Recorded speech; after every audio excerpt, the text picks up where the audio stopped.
Mhuri yeZimbabwe ndinokuchingamidzai zvakare panonzi pano. Nhasi tinouya nenhau inochemedza uye inosiya mwoyo yavakawanda yakaremerwa. Pashure petsaona inotyisa iyo yaparadza mhuri yose panguva ino yeEaster.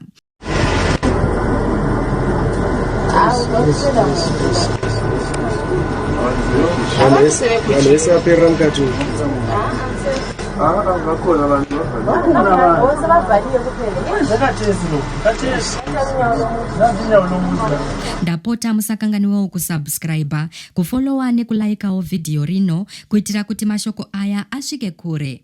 Munyama nemanyama amire nerongo ayo akanganisa mufaro weIsita mushure mekunge amai nevana vavo vashanu vose vashaya mutsaona inotyisa wemumugwagwa wemasvingo Harare.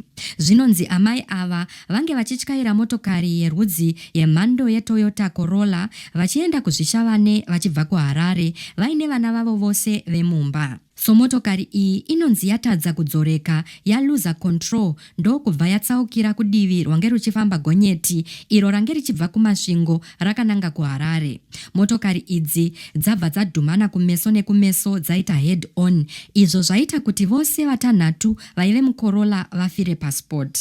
Mitumbi yevafi vose yaendeswa kumasvingo Provincial Hospital kuti iongororwe. Tsaona iyi yazunza vana veZimbabwe zvikuru tichitarisa kuti mugwagwa uyu weHarare masvingo unozivikanwa nekudya mweya yevanhu munguva dzemaholiday.